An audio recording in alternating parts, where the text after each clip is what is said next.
माँ तू हमारे साथ मुंबई चल। बाबा थे तब अलग बात थी, अब तू इधर गांव में अकेली कैसे रहेगी? बेटा पवन बोला। मैं सोच में पड़ गई। दिल का दौरा आने से पति अचानक मृत्यु हो गई थी। मैंने बहुत कोशिश की खुद को समझाने की। 13वीं के बाद सब मेहमान चले गए। बेटा पवन और बहू मिताली दोनों इंजीनियर थे। बेटा और बहू के साथ रहने जाना मत, ऐसी मेरी एक सहेली ने कहा था, क्योंकि कमाने वाली बहू को बूढ़ी सास जरा सी भी पसंद नहीं होती। तेरे वहां जाने से उनकी स्वतंत्रता में बाधा आएगी और वह तुझे ताना मार मार कर तेरा जीना हराम कर देंगे। जाने दो भाई, सब जिंदा थे तब उन्होंने अपनी सारी प्रॉपर्टी अपने बेटे के नाम पर कर दी थी। ऐसी परिस्थिति में बेटा और बहू यह मकान बेच सकते हैं और घर के सब पैसे लेकर तुझे एक एक पैसों के लिए तरसाएंगे। बेटे और बहू के साथ जाने के अलावा मेरे पास दूसरा कोई विकल्प नहीं था। 64 साल की उम्र में मेरे घुटनों के दर्द की वजह से मुझे हमारा राशन दुकान चलाना भी आसान नहीं लग रहा था। 13वीं का खर्चा बेटे ने उठाया, पर छोटे मोटे खर्च के लिए बेटे के सामने हाथ फैलाना मुझे पसंद नहीं था और हमने बचाए हुए थोड़े पैसे मुझसे खर्च हो गए थे।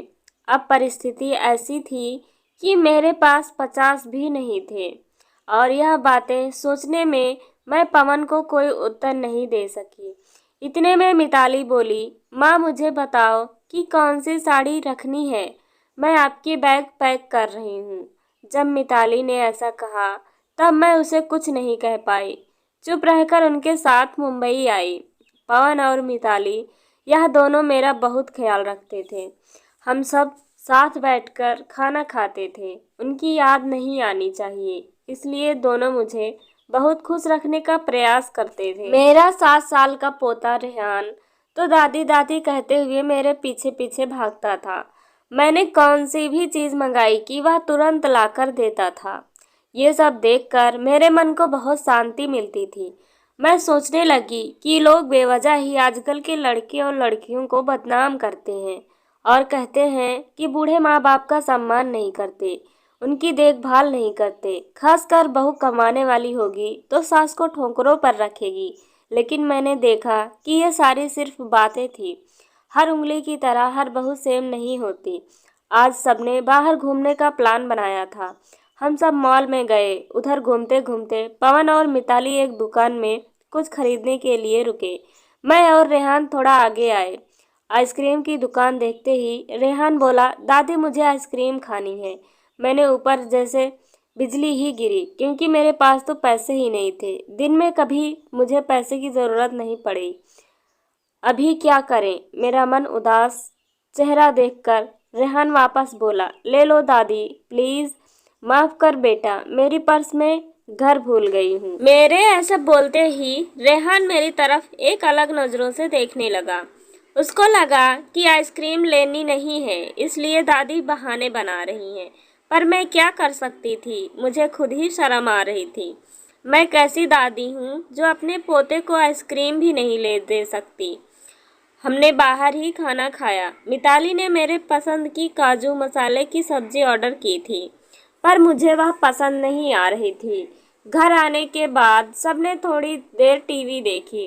पवन सो गया। रेहान को क्या चाहिए और क्या नहीं, वह देखने के लिए मिताली उसके रूम में गई। मैं भी उसके रूम में सोने जा रही थी। तभी मुझे रेहान की आवाज़ सुनाई दी, मम्मी दादी बहुत कंजूस हैं, तू ऐसा क्यों बोल रहा है? हाँ मम्मी, हम जब मॉल में घूम रहे थे तब मैंने दादी से आइसक्रीम मांगी तो वह कहने लगी कि मेरी पर्स घर पर भूल गई हूँ। यह अच्छा है क्या मम्मी? कंजूस दादी। रेहान क्या है? दादी के बारे में ऐसा बोलने से पहले तुमने सोचा नहीं क्या?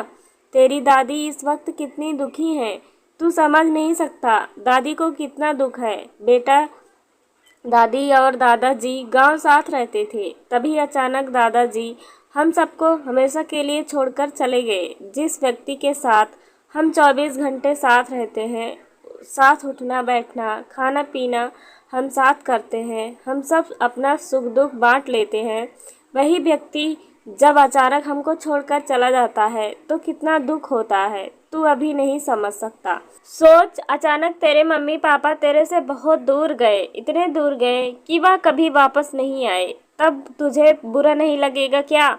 नहीं मम्मी, मैं तुम दोनों के बिना नहीं रह सकता, रेहान बोला। बेटा फिर सोच कि दादाजी बिना तेरी दादी कैसे रहती होगी। ऐसी परिस्थिति में वह अपना पर्स घर भूल गई होंगी। तूने उनको कंजूस कहा? उनका प्यार तुझे नहीं दिखा क्या? जब भी तुझे स्कूल से आने में 5 या 10 मिनट भी लेट हो जाता है, तब वह बालकनी में खड़ी रहकर तेरी राह देखती हैं। उनके घुटने दर्द करते हैं। तब भी बेटा, किसी के बारे में अपनी राय बनाने से पहले उस व्यक्ति के दृष्टिकोण से सोचना चाहिए। यह बातें सुनकर मुझे मेरी बहू पर बहुत अभिमान हुआ। उसकी जगह मैं रहती तो कदापि मेरे लड़के को इतने अच्छे से समझा नहीं पाती। दूसरे दिन सुबह पवन ऑफिस गया और रेहान स्कूल। मिताली ऑफिस में जाते जाते मेरे हाथ में कुछ पैसे देने लगी। ये क्या है बेटा, मुझे पैसों की क्या ज़रूरत है? मैं बोली। माँ, किसको कब पैसों की ज़रूरत पड़ जाए कह नहीं सकते। आप मंदिर जाते हो, कभी दान पेटी में डालो, कभी रेहान को कोई चीज़ के लिए जिद की तो आप उसे वह चीज़ ले देना। पर बेटा, माँ, जब यही पैसे पवन ने आपको दिए होते तो आपने मना किया होता क्या? नहीं ना, आपकी बहू भी कमाती है तो आप अपनी बहू से पैसे क्यों नहीं ले सकती? मिताली का कहना सुन के मेरी आंखों से आंसू आने लगे। जो मेरे बेटे नहीं समझ सका वह मेरी बहू ने समझा। मेरी बहू जैसी बहू सबको मिले। मैंने भगवान से प्रार्थना की कि ऐसी बहू मुझे हर जन्म मिले। लोग बिना कारण कुछ कमाती बहुओं का दुर्व्यवहार देखकर सब कमाती हुई बहुओं को दोष देते हैं। कुछ बहुएं मिताली जैसी समझदार, सुलझी और बड़ों का सम्मान करने वाली होती हैं।